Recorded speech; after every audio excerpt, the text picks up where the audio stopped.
his contact information shortly. So it gives me great pleasure to introduce our next two presenters. Mike Ball is an author, humorist, and singer-songwriter. He received the Irma Bombeck Award for his internationally syndicated columnist, What I've Learned So Far. He has 4 books in print, including the 2012 humor bestseller Banjos, Boats, and Butt Dialing, and the novel Olympus, Indiana. He has also been a photographer, the president and creative director of an ad agency, a high school hockey coach, a scuba dive master, and a nationally competitive pairs water skier. In 2006, Mike pulled together a group of professional folk and blues musicians and founded Lost Voices, an organization designed to bring life-changing creative programs to kids who are recovering from severe emotional trauma due to factors like abuse, neglect, violence, addiction, and human trafficking. He has been pursuing that mission ever since. Dr. Michelle Monroe Kramer's program of research focuses on gender-based violence prevention and response, primarily among college-age youth within domestic and international contexts. As part of the inaugural Johnson & Johnson Nurse Innovative Fellowship, she is interested in leveraging nurses' creativity to develop innovative solutions to complex health and human rights issues such as intimate partner violence, sexual violence, and human trafficking. Her research projects approach these topics using a trauma-informed and patient-centered lens. She uses mixed methods and participatory action research to understand the experience of vulnerable populations in order to inform innovative future intervention development. Her global health field work has included Ethiopia, Ghana, Liberia, and Zambia. And as I turn it over, I just would like the audience to know that I had the pleasure of observing Mike and his talented group of musicians work with residential youth recently, and I was just blown away at how great they are. So, with great pleasure, I'm introducing Mike and Michelle. Thank you, Martha. Good morning, everybody. I am actually going to get us started. As you can tell, I'm the academic side of this duo with the multi-talented Mike Ball. And I'm just going to share my screen here and get us started talking about trauma-informed care. So I imagine this topic is probably a review for many of you, but I think it's an important groundwork for diving more into what Lost Voices does as a program. So we know that trauma is prevalent among certain vulnerable populations, such as those in juvenile justice, seeking mental health services, obtaining substance abuse services, and those who are homeless or near homeless. According to the Substance Abuse and Mental Health Services Administration, trauma is an event, series of events, or set of circumstances that is experienced by an individual as physically or emotionally harmful or life-threatening, and that has lasting adverse effects on the individual's functioning and mental, physical, social, emotional, or spiritual well-being. You will note that the words event, experienced, and effects are all in bold. These are considered the 3 E's of trauma, and we're going to spend just a couple of minutes kind of breaking these down a little bit more. So first is the event, the precipitating events or circumstances that cause the trauma. Next is the experience or an individual's personal experience of that event. And it really is the individual's personal experience that determines whether it is traumatic to them. And this is often influenced by a number of factors. and then the effects of that trauma. And we really think about these effects holistically. So, not just physical health effects, but also social, emotional, and spiritual consequences. So, when we dive into the three E's and start with potential traumatic events, we can categorize these into different categories. So you'll see here that they're categorized into abuse, loss, and chronic stressors. And many individuals will experience traumatic events across their lifetime, and sometimes they'll fall into multiple buckets or categories, as you'll see here. One of the things that can be particularly complex and cause complex trauma are the chronic stressors in the yellow box. So, thinking about childhood maltreatment, human trafficking, and then that compounded with the impact of historical trauma, poverty, racism, sexism, ableism. All of those factors that really continue to add on to the traumatic impact for an individual. This then influences their personal experience of trauma. And the individual's personal experience can be affected by how the trauma occurred, when, how often, where, as well as their ability to develop resilience between traumatic events. So thinking about do they have supports, whether it be a trusted adult or a program that's helping them to establish resilience? Or are they kind of sliding from one trauma to the next without the ability to establish that resilience and protection? And then finally, the effect of trauma. This can be thought of as a normal response to an abnormal situation. So, when an individual is dealing with trauma, they are doing the best they can with the kind of toolbox that they have. They are experiencing something that is abnormal, and they are using whatever resources, whether they be people, programs, or other types of resources, to do the best they can to get through that situation. So I am a midwife and a family nurse practitioner, and I'm really focused on trauma, thinking about these short and long-term health effects. But we also recognize that trauma can affect coping, relationships, and in our youth, the ability to move through developmental tasks, as well as impact physiological responses to stress, overall well-being, and social and spiritual relationships. So, if we're thinking about how to mitigate the effects of trauma, then we move into this idea of trauma informed care.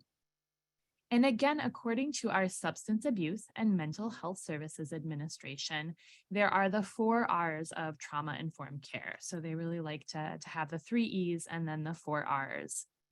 And these include realizing the widespread prevalence of trauma and understanding paths for recovery.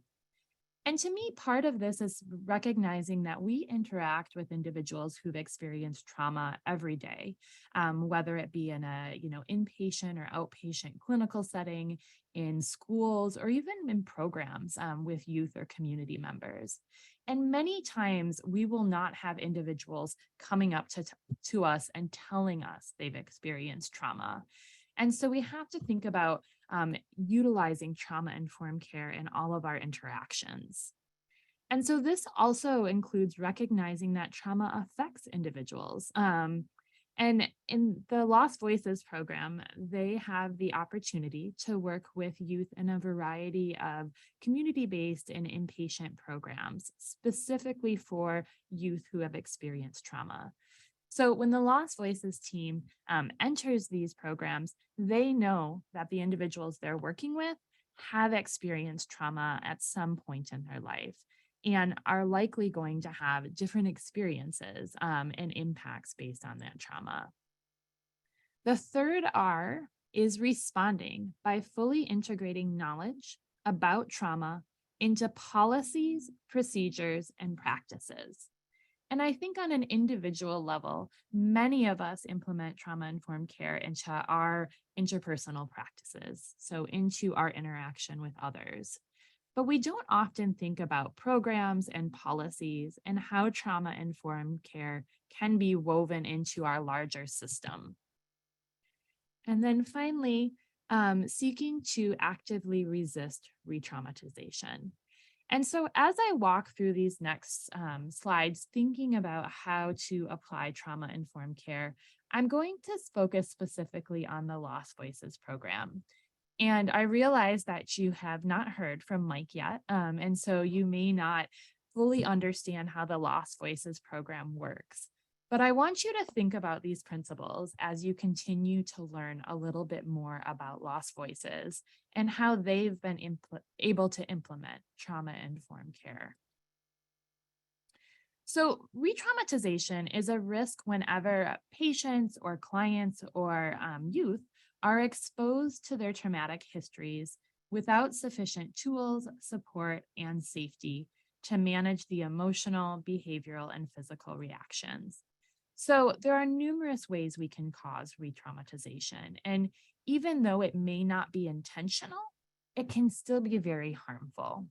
So this includes things like misunderstanding actions as personality or other mental health disorders rather than as traumatic stress reactions. And so it's really trying to kind of label behaviors as a mental health disorder instead of recognizing them as a reaction based on trauma and stress. Being overly authoritative, and so not allowing individuals to be empowered, make decisions when they are able, being confrontational, challenging or discounting their stories, considering their behavior or feelings as pathological, underestimating the significance of the trauma, and labeling individuals. And so these are all things we work to avoid in whatever setting we're working with individuals who've experienced trauma. And ultimately, we're aiming to provide a trauma-informed approach or a trauma-informed care. And so the goal of trauma-informed care is really to change everyone's way of responding from what's wrong with you to what happened to you.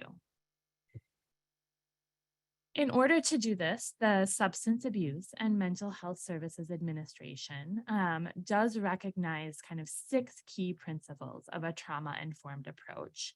And I'm going to introduce these 6 key principles and then really talk about how Lost Voices has been able to capture and apply these 6 principles in their program. And what's interesting is I started working with Lost Voices about 5-ish years ago, and they were already doing a number of programs with youth and really making some dramatic breakthroughs, but not necessarily understanding kind of the theoretical principles behind what they were doing.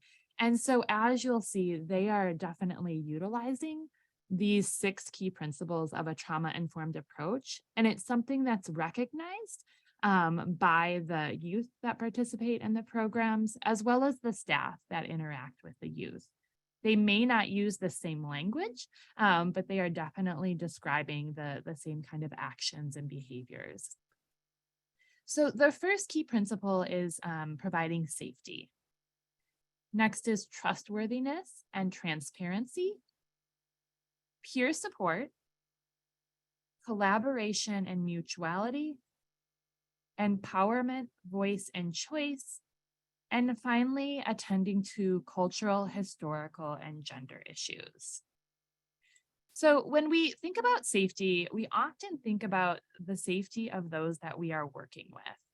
And safety in general means kind of maximizing control that someone has over their lives. And so this can be maintaining and establishing a safe physical and emotional environment.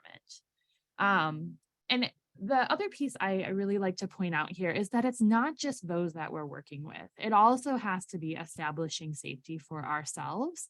And so whatever our role is, a social worker, a nurse, a musician working with youth, this means really thinking about how we maximize our safety and ensure that we're both physically and psychologically safe as well. And so I think Lost Voices has done an excellent job at creating an environment where the youth feel safe.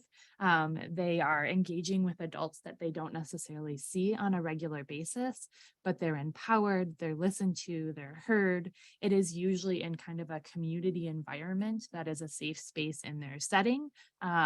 When it's done in a physical location, or kind of creating that safe space online. In addition, I think Lost Voices has worked really hard to think about providing safety for the musicians. And they've started a debriefing process where they have the opportunity to do some journaling and then discuss what's happened each day, as well as take the ability or have the ability to determine how many programs they participate in. And so for some individuals, they might want to continue participating in these programs kind of multiple times a year, while others recognize that this can be very emotionally charged. And at times they may need to kind of step away from this program in order to ensure their own safety. The second step is trustworthiness and transparency. And so operations and decisions should always be open and transparent. And there's that goal of establishing and maintaining trust. So this could include directly addressing the limits of confidentiality and ensuring that everyone's desires and opinions are heard and understood. And I think you'll hear this through the description of the Lost Voices program as well, where they really work as a group to create a group song and make sure that everyone's voice and opinion is heard and understood. The third step is peer support. So encouraging clients, patients, youth to practice mutual self-help in order to build a setting of trust and collaboration. And this allows kind of the opportunity to engage voluntarily, have the program be non-judgmental, respectful, reciprocal, and empathetic. And I think that you'll see the whole kind of structure of the Lost Voices program is doing this in a group setting with peers. And so it really embodies this ideal of peer support, getting to know your peers in a different way, and then really kind of lifting up those peers. The fourth step is collaboration and mutuality. So making sure that the client, patient, youth, and staff relationship is collaborative and then build beyond this relationship. There's also a leveling of power differences within the group. And I think this is something else that the Lost Voices program has been able to do really well. They don't necessarily hold a position of power within the organizations or groups that they're working in. So they're really coming in to kind of level that playing field. They're coming in as adults, but they don't have any position of power over the youth that they're working with. And they really continue to reinforce that everyone has a role to play in this program. Number 5 is power, voice, and choice. So really promoting the importance of resilience and noting everybody's individual strengths and experiences as their own. And I think this really comes through in some of the examples of songs that you'll hear, that the youth are given the opportunity to identify what their strengths are and to find ways to share their strengths and experiences in a way that is relevant and respectful to them. Finally, the last one is cultural, historical, and gender issues. And so I think this is something that is done in the Lost Voices program, but is also something that requires a lot of individual self-reflection. And it's really thinking about how trauma affects an individual. You must first really understand the intersecting identities of that individual. And this could include racial, ethnic, gender identity, sexual orientation, cultural needs, as well as historical trauma. And so another piece of this Lost Voices program is really allowing the youth to reflect on all of this and embody this in their songs or spoken word, or however they decide to kind of share their strengths and experiences. So, it wouldn't be a good kind of academic talk without a little bit of reliance on past research. And so I just wanted to share a little bit on research on the role of expressive arts. I think this is a really interesting body of research, and it helps us to understand why programs such as Lost Voices are so well received and effective. And so the use of expressive arts, and this could be really various art modalities, such as music, writing, these are usually done in a supportive environment to contribute to growth and healing. And there's a lot of good anecdotal evidence that they're effective, but there is really kind of a lack of rigorous scientific evaluation. The hallmark features of these techniques is the process of exploring and then expressing feelings through these various kind of creative or art-based modalities. And so there are a few different theoretical frameworks that postulate how these work. The first is by Smith, and it says that expressive arts assist the individual in rebuilding a new neurological schema. So there are a number of kind of things that happen when someone experiences trauma, especially repetitive or complex trauma, that really disrupt the kind of neurological system. And so one theory is that there is some rebuilding of this through expressive or creative arts. Another theory is that they assist in comprehending the trauma. So decisions can be made about coping. And the third is that it allows the youth to be seen as a whole individual as opposed to just being labeled as a victim of trauma. And so I think you'll definitely see these second two theories when you hear a little bit more about Lost Voices, and especially when you hear the songs of the youth. Additionally, the research that has been done on music therapy and expressive art forms have specifically focused on youth coping with really significant stress and trauma. And so there have been three kind of large studies. One was done with youth ages 8 to 11 who survived a tornado in the southeastern United States. Another was done with slightly older youth, so ages 12 to 16 in Australia after the Black Saturday fires. And then in the United States, children, adults, as well as families who were survivors of the September 11th attacks on the World Trade Center in New York City participated in kind of a music-based program. And so all of these programs have demonstrated positive behavioral effects with the use of expressive arts such as music therapy. The last piece I want to lead you with is we conducted interviews with about 20 individuals associated with the Lost Voices program. And this included 12 youth who were in a residential program and had participated in the program, and then about 7 staff and musicians at a couple of facilities that were involved with the program. And you'll see that on this table, I've included the 6 key principles of a trauma-informed approach that we just discussed, as well as the themes and sub-themes from the interviews. And so I think this just illustrates how well Lost Voices is doing, really applying these 6 key principles of trauma-informed care. So to establish safety, they really are focusing on processing that emotion. And the youth saw this as telling their own individual story, as well as using kind of the music or expressive arts as a copingism, is the way that they described it.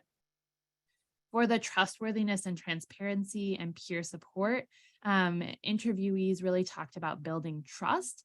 And this included taking advantage of the opportunity to kind of build a relationship with outside role models, as well as expand their peer connection with individuals that they are living with and know, but are really getting the opportunity to engage with in a different way. The collaboration and mutuality was described as self-expression. They described the program as bringing them a lot of joy, being fun, and improving their confidence.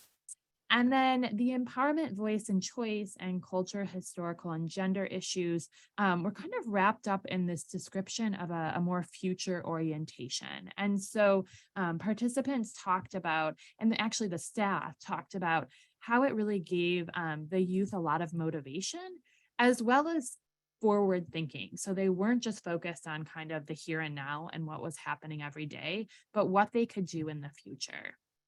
And so I'm going to highlight just a few quotes that reflect this. And so the copingism, one of the youth said, um, yeah, a lot. Like, it's changed because it's like before I was with Lost Voices, I was having lots of flashbacks and stuff. And now that I'm with the Lost Voices, I'm like concentrated on them and not the flashbacks. For the peer connection, you've talked about feeling more connected to their peers, like working together, writing songs, and then even kind of highlighted that they never knew some of them could actually sing. And then for the confidence, there were some really excellent examples here. This one was from an individual youth who said they felt change because they were scared of a lot of things, but now they're not scared about speaking in front of people. So the end of the Lost Voices program is actually a performance, and they were really reflecting on how they had gained confidence to be able to perform the song not only to a family member, but also to a large group in a performance setting. This was also reflected on by staff, who noted that, one individual youth had really been disengaged in programming for quite some time. The first Lost Voices kind of meeting, she rolled out of bed, showed up in her pajamas, was kind of disengaged. And by the end of the week, she was like the first one in the room, all prepared, kind of ready to go and to participate in the program. So I am going to leave you with that, and let Mike tell you a little bit more about the Lost Voices program, and even give you some examples of some of the excellent songs and music that they've produced. Well, thank you, Michelle. That's great.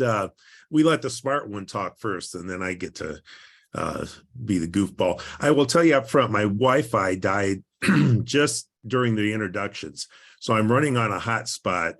Forgive me if it gets wonky, but I'll do my best.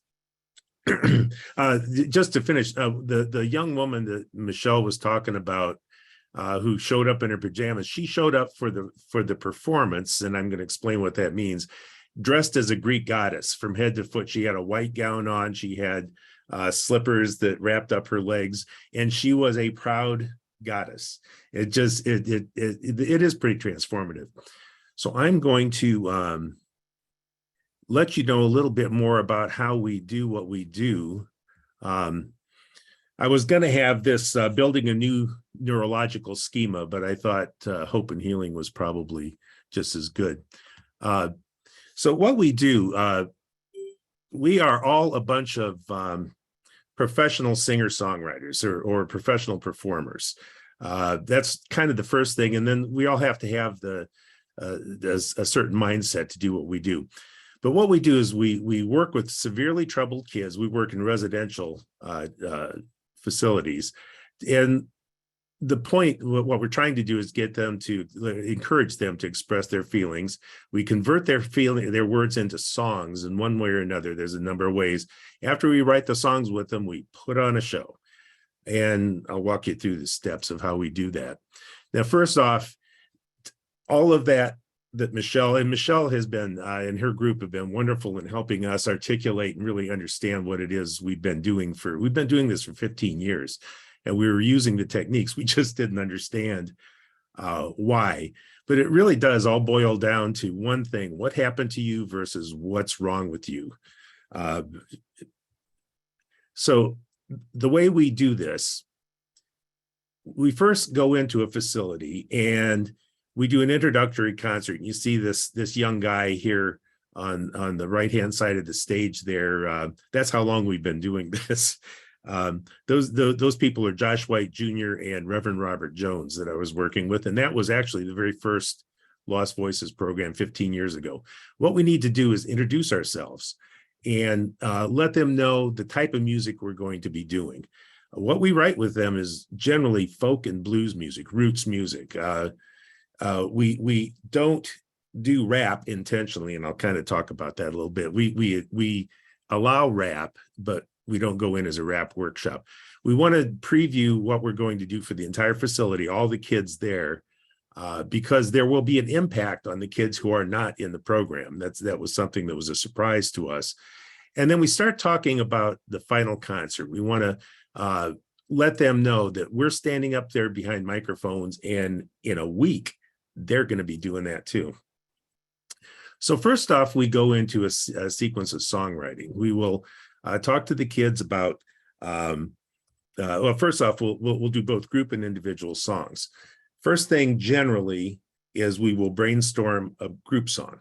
And we'll go around the room and say, what are you thinking about? What's on your mind? And it'll be girls, boys, pizza, whatever the thing. And we'll compile a big old list. And you can see in this picture behind this real grumpy looking guy, you can see some stuff on the wall. We'll just fill up the wall with these sheets of brainstorming ideas. Whatever they want to think about, goofy or serious, goes on that sheet. And then we work down until the kids decide on a common theme. And the tricky part about this is that we want to include everyone. Michelle made a good point about that, that in every group of kids, we generally work with 8 to 12 kids because the collaborative issue is really important. In every group of kids, and most of you are aware of this, there will be one who's really outspoken and wants to dominate the room, and then there's one who just wants to sit in the corner and just not really say much. The tricky part is to bring all of them in and make sure that each one of them contributes, that their idea, this is part of the reason for the brainstorm.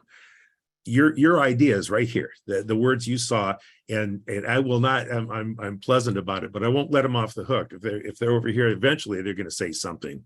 And we tease it out of them rather than, there's no pressure, but we're pretty persistent and really care.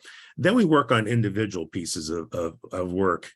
We're always outnumbered by the kids, so we will form subgroups. We'll form pairs, and that's a valuable part of it. Michelle mentioned the collaborative aspect. We approach them as collaborators rather than teachers. We don't come in to teach them anything. I insist, in fact, that we never work in a classroom. I don't want to be in a top-down situation. We sit in a circle if we can. We never tower over them. We stay physically on their level, emotionally on their level. The trust, it's interesting to me because the kids we work with are kids who are their lives have just been shattered. And it's almost remarkable how quickly and how completely they learn to trust us. So we form these pairs and subgroups when we're working on the individual songs. And we're going to talk about that a little bit later.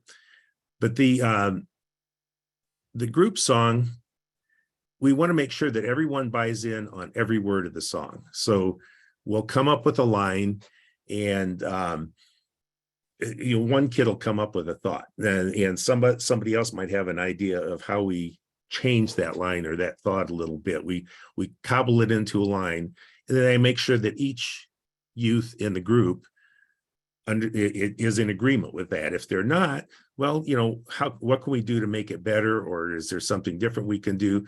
And again, it's kind of painstaking, but that way, at the end of the song, everyone has a stake in it. We make sure, and here's one of the difficult parts I have with my teams.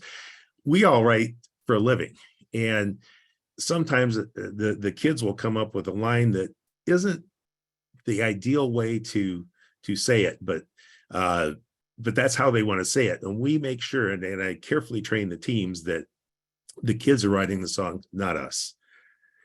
So here's a song that, now this one, my group songs, it's fun to hear all the kids on it, but this particular one is one of the most poignant that the kids wrote.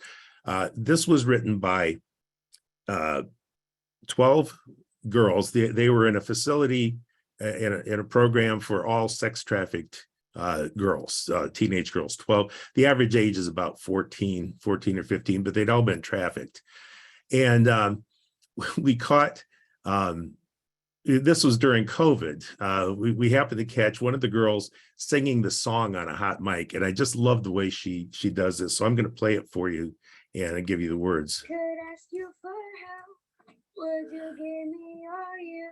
If I could ask you for help, even though you're not here, facing my fears, even though there are tears, you show me love, even though you're not here.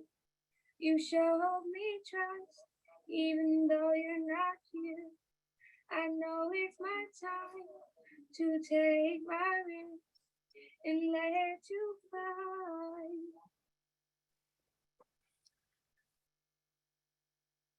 So it always chokes me up. I'm kind of famous for this. One of the things I'll point out, I'm a PTSD survivor myself. And I think that informed me when I started this whole thing 15 years ago. I didn't know it. I didn't understand any of that. I just knew that what we do seemed instinctive to me. Now we have a name for it and we know how to talk about it. So the other half of the, so forgive me, I always choke up. I'm famous for that. The other half of the songwriting is the individual songs. So we'll get a group song and we get the kids up and they practice it and we start and end every session with them singing the song together. But then we break down into individual groups. And like, as I said, they're usually subgroups, a couple of kids. And this is intentional where I can't have somebody just wandering off in the corner losing interest. So we'll be working on one child's song while another one sort of helps or coaches. I've had them say, okay, you get to be the producer and, you know, we're going to do this. And then, well, what do you think? Should this be faster or slower? That sort of thing to establish this collaboration and amplify it. We've got them writing poetry. It doesn't have to rhyme. We want them to write things down, and then we try to convert it into a root song. Often it doesn't turn into a song. Sometimes and we let them lead. They're in charge. They get the choices at every point. And this is something, even in little things, we let them make decisions and give them the choices. So we will accept spoken word pieces. Sometimes they end up rapping, but we don't want to turn it into a rap shop. What was interesting, the first time we did this, the facility we were working in had a rap workshop every Friday. And there was a music therapist on staff. She felt, and the therapists on staff felt, that we got completely different results. In the rap workshop, if they liked Beyonce, they did Beyonce. If they liked Jay-Z, they did Jay-Z. They don't know Carly Simon, so they can't channel anybody from our world. We kind of force them outside of the box and into something new, and they very quickly, surprisingly, embrace it. So this is an individual song, and I'm going to let the young woman who wrote this sort of speak for herself.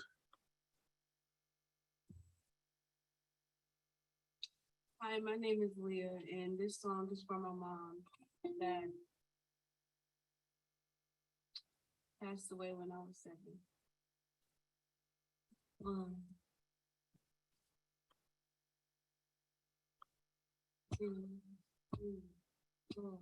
Wishing my mom was here with me. Wishing my mom could spend time with me. Coming home and hugging me. Asking me if I'm okay. Wishing he never came up to you. Wishing he never pulled the trigger.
You hear how powerful that is? That I left the applause in at the end because I'm kind of time conscious and I'm going to have to accelerate this a little bit, but I left the applause in because that's an important piece of it. This little girl poured out her heart, and she got a room full of people to give her affirmation about it. Sorry. Michelle, go ahead. Michelle has some wonderful insights on these. I'll give you a chance to catch your breath as well, Mike.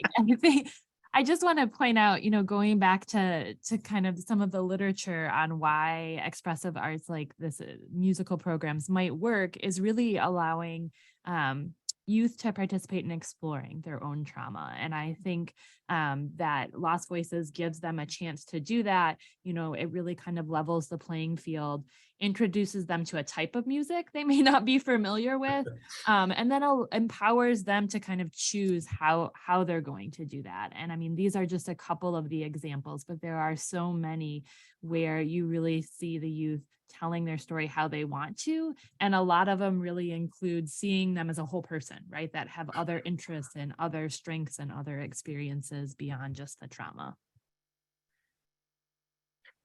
Exactly right.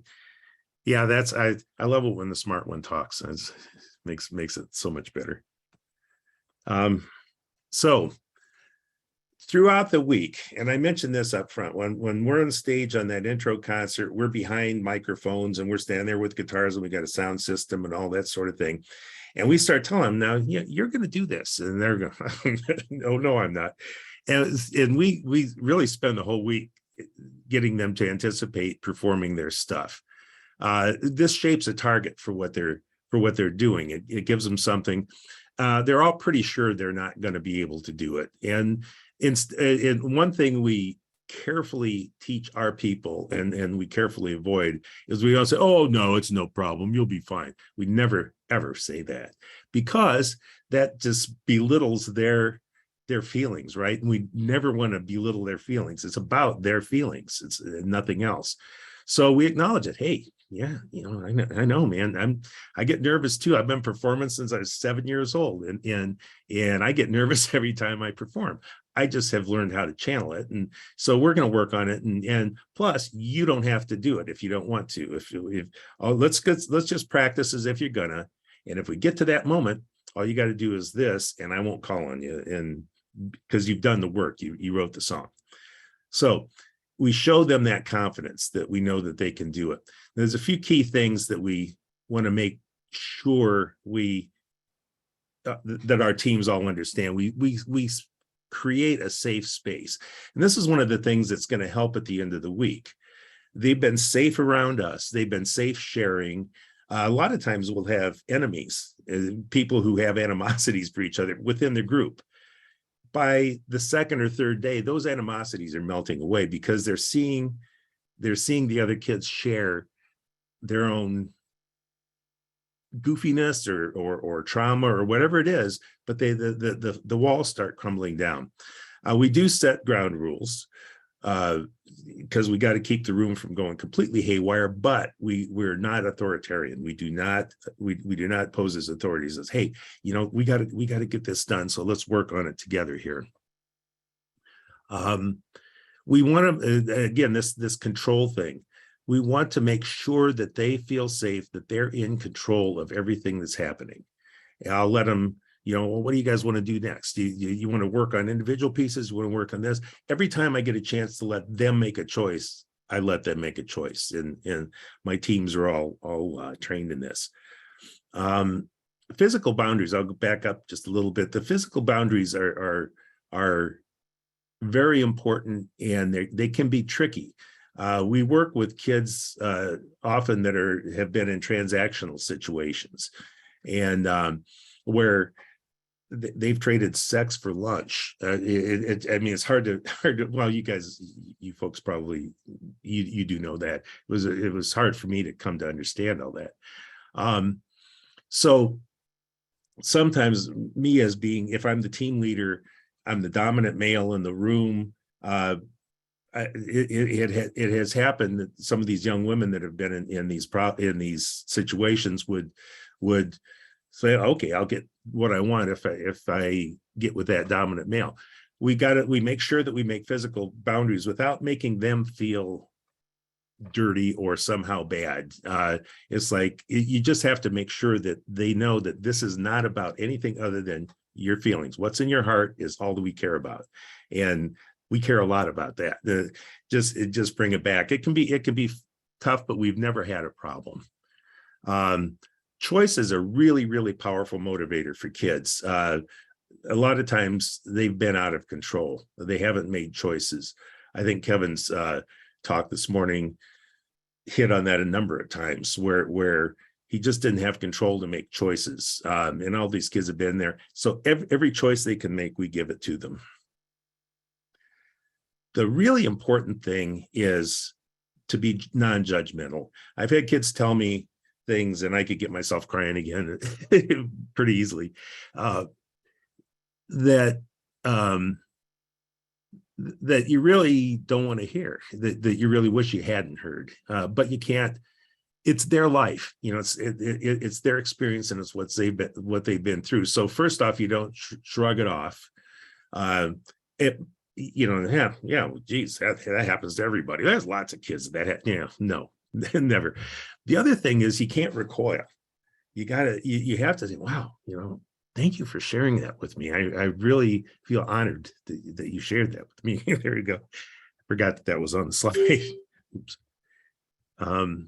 So by day 4, now this whole process, we've done various things, but this process as we do it now is 1 week. We do the intro concert usually on a Sunday, Monday, Tuesday, Wednesday, Thursday, Monday, Tuesday, and Wednesday, we're writing.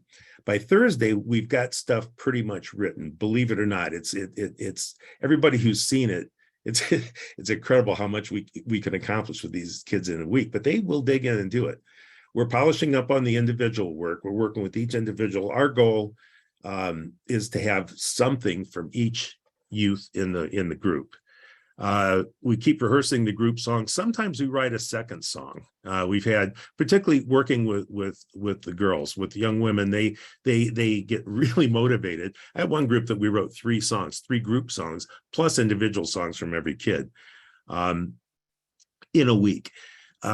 We start planning the performance, and again, we give them as many choices as we can. The girls are, well, we'll all wear green gowns and we'll do this together, and it's just that's fine. Whatever you guys want, it's your show. We know how to plan and execute a show, but you guys are making the choice. And again, we're acknowledging and honoring those nerves. That's something that's an ongoing thing. We talk about how the concert's going to happen.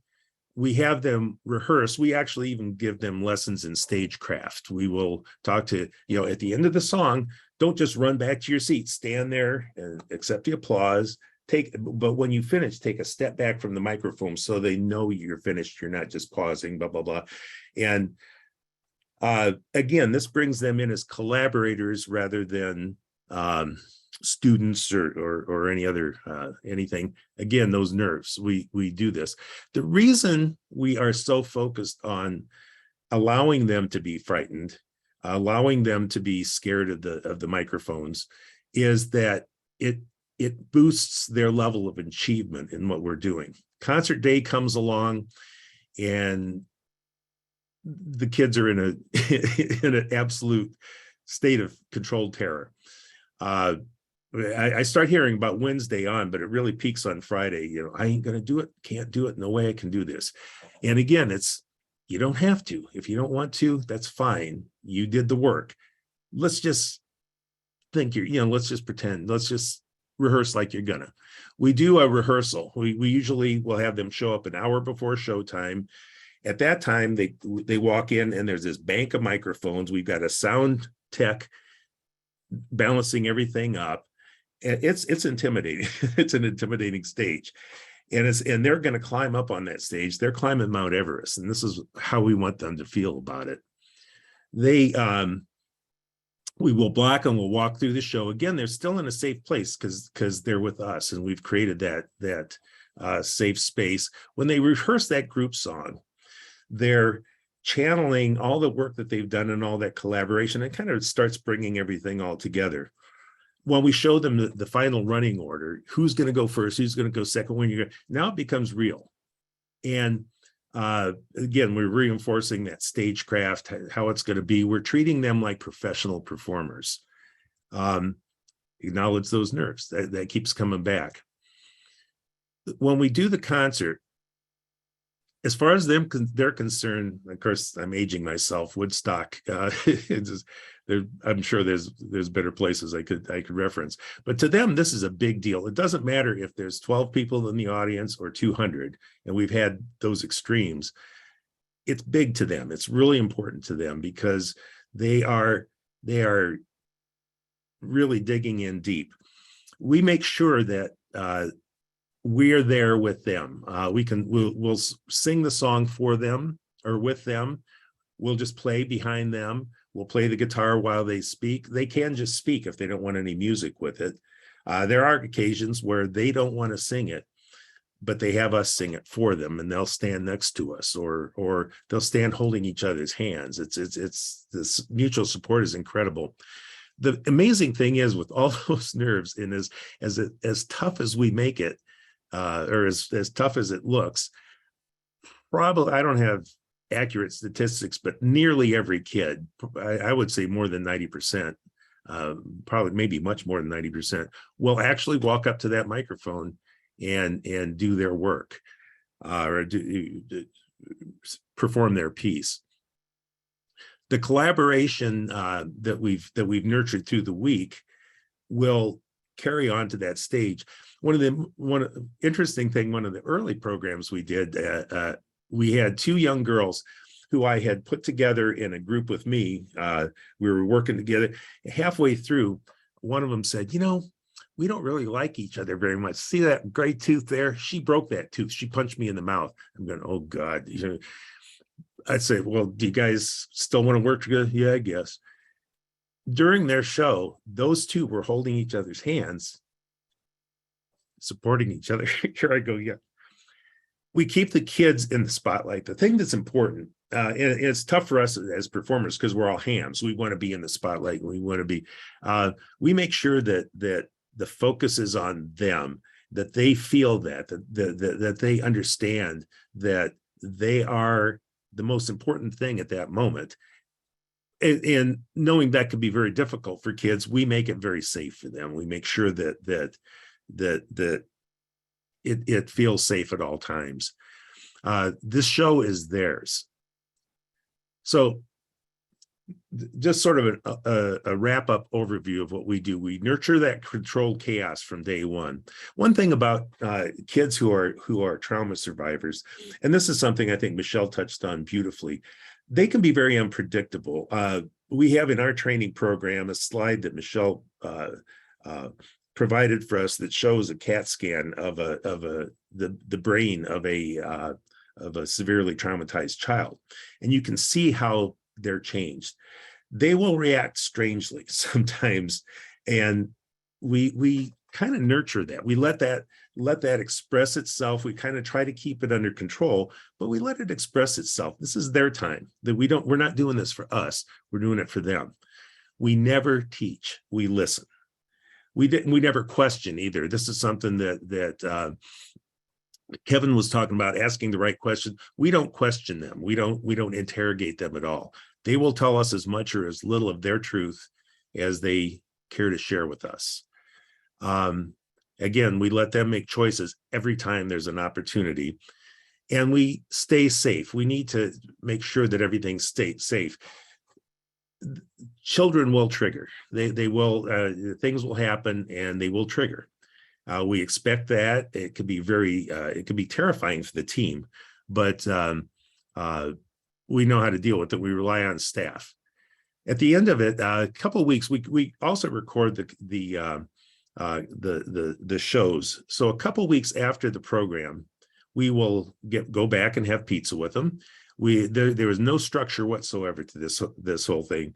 We create the CD. They get a copy of their CD, and I have some here. It's we make it look as professional as we can, and they and we listen to it. We will listen through each track, and they can giggle and laugh, and oh, I sound so bad. No, you don't. And they're just, they have a blast doing that. The thing that's important about this is that they miss us and the attention that they got when we were working with them. More important, or not more importantly, but just as importantly, as I've learned, that we miss them. So this little closure piece has turned out to be important, along with the journaling and some of the other things, because one of the problems we've dealt with from day one is secondary trauma. I think most of you are probably familiar with this, and Michelle talked about it a little bit, I think. But basically, when you're exposed to secondary to some of the things that we're exposed to, all of us here, it can be tough on you, and you can develop compassion fatigue. So one of the key principles of trauma-informed care is that we have to take care of each other. We have to support each other and understand. Before we had the benefit of Cascade and the articulation of what we do in terms of trauma-informed care, one of my facilitators, first time she worked with the group, she's a brilliant worker, would call me up now and then for weeks. She would call me up crying. And she didn't have any real reason to, even one anything specific. She just was having trouble processing everything. Now we prepare everybody, and we have specific mechanisms to talk to each other, to debrief, to understand what's going on. It's okay to feel sad. It's, it's just, we express it and we work it out. So that is all I have to say. And here's my contact information. And all you have to do really is, if you don't get this, you can go to lostvoices.org, and there's a little contact us form, and that goes directly to me. And I think, I'm looking at the clock, we are 2 minutes before our target. That allows us plenty of time for questions and answers.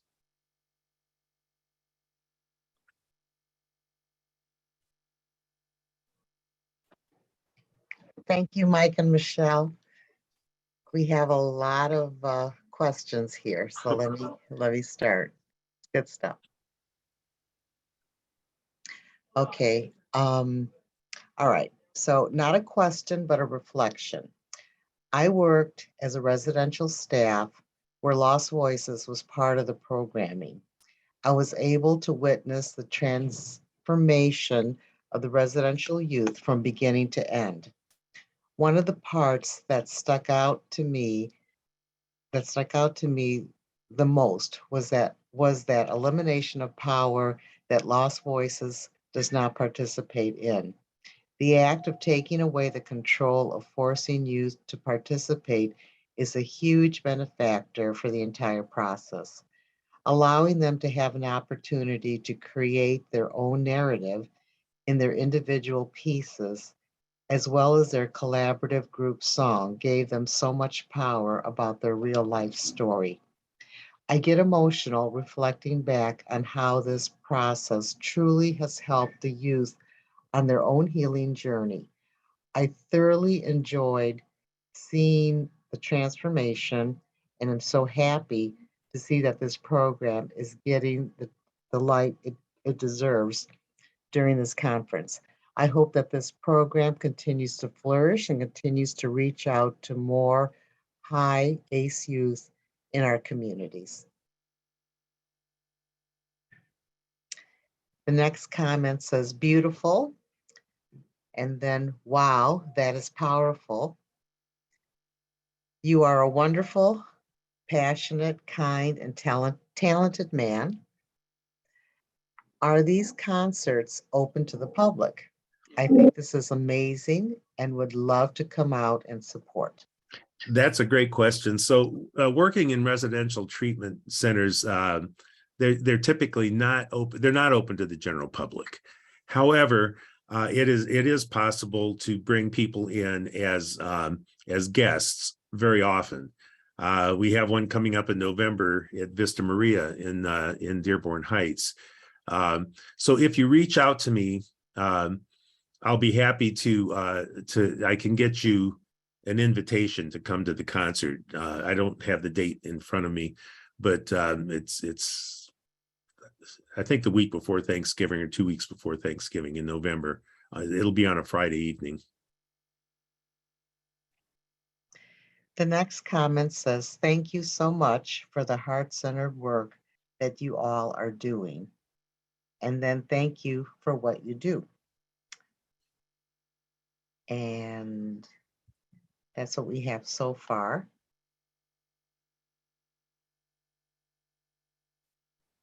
Maybe we wrapped up too early. Well, I have a question. Sure. When I was watching the program last week, I wondered how many of the youth had talent that maybe they weren't aware of. So it was untapped, or came to develop, talent, whether it's, writing, composing, playing an instrument, singing.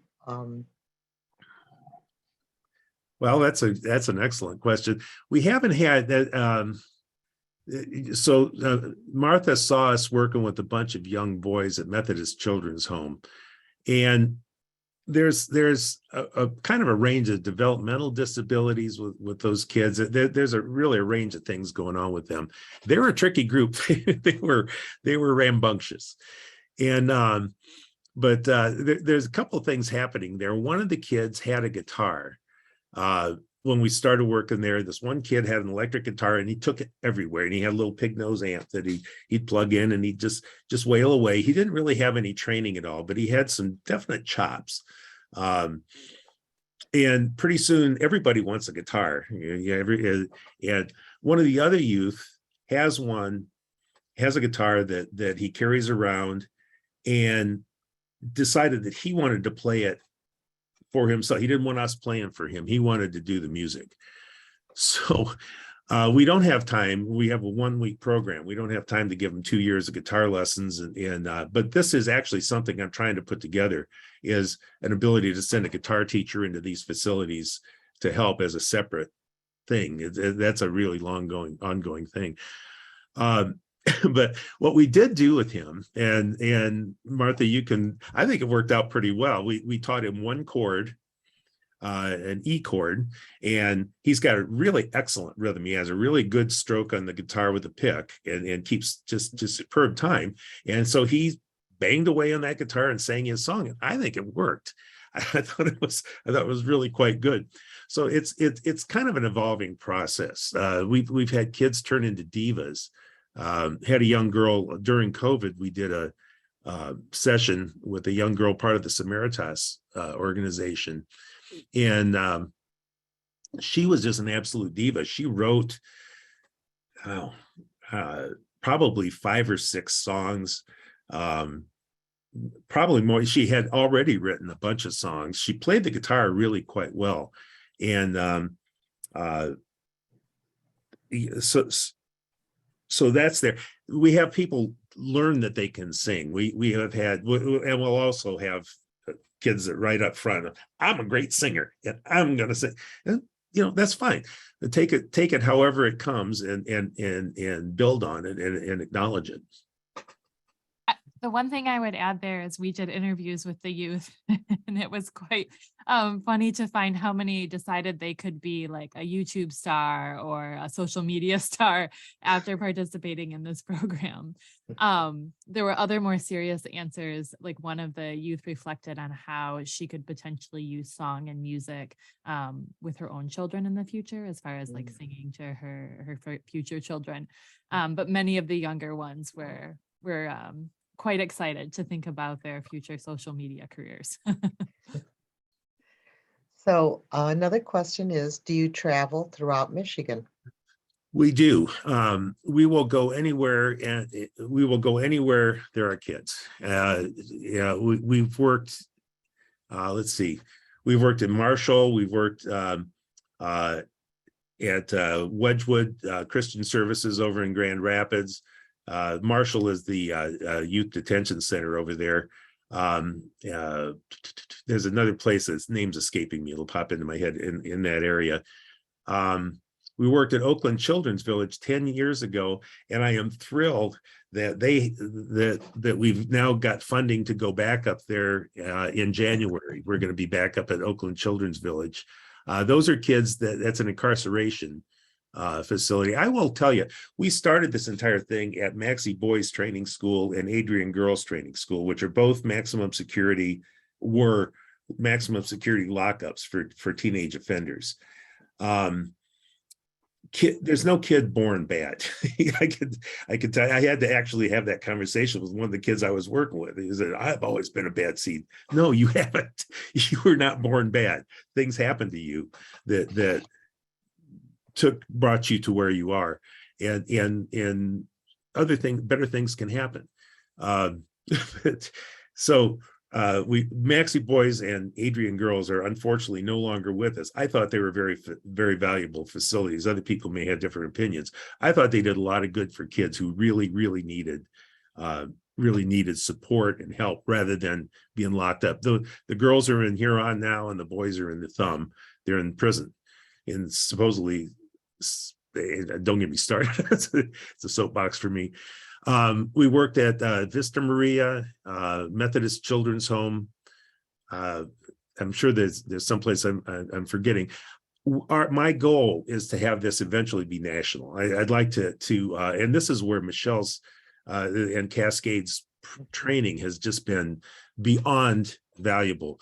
I now can train teams. I can now train team leaders. I've got 2 people that I'm training as team leaders to do the part that I do, which is kind of organizing the trauma-informed care and all the things that go on, so that we can branch out. And my goal, before I shuffle off this mortal coil, is to have teams work in every country or every city in this country. So another question is, can you reiterate why you discourage rap? It's not that we discourage it. It's just that when we find that when kids, if it's a rap or focused thing, they will channel the artists that they know. They won't necessarily tell their own thing. They'll do Bones, Thugs and Harmony. They'll do stuff that they listen to, as opposed to, and when I was 16, I would have done a Beatles song or a version of a Beatles song, because that's what I knew. This kind of takes them out of their comfort zone. That's a really tricky thing, because we do not want to go, oh, rap's no good. We don't do rap. We never ever take that attitude.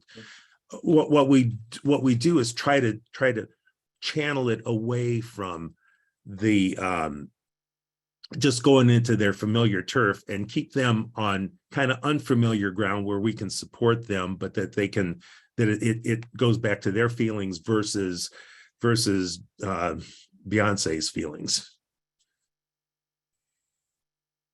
What would one have to do to be a member of your organization and to help with music?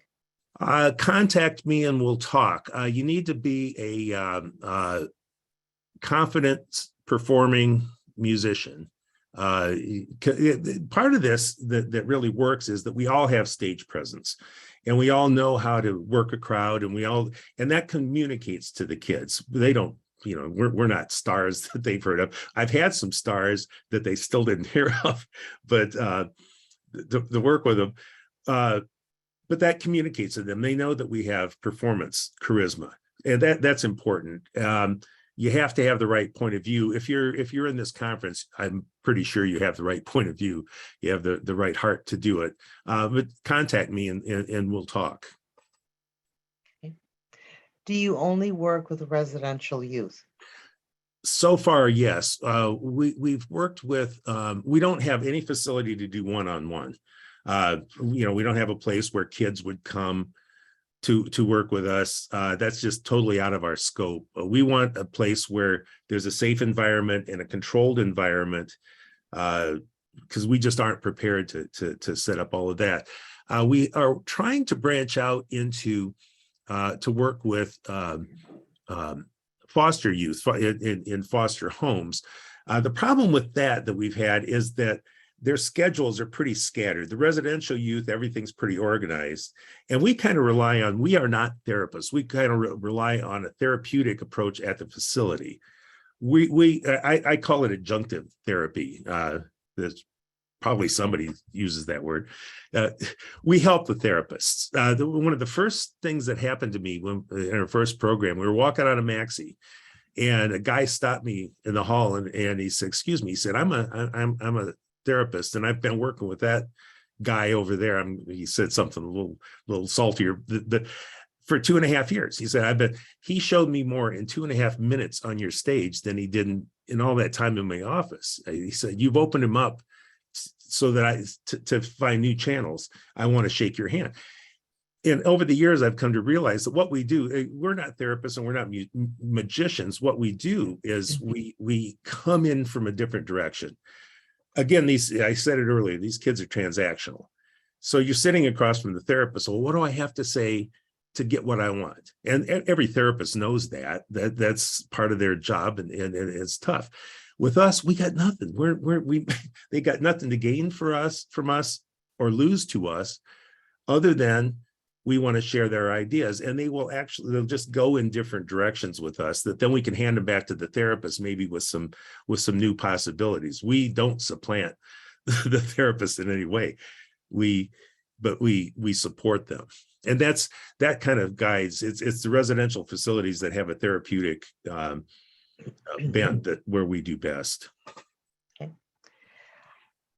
Another comment, I have been thinking about your plan of not using rap as a genre for your program.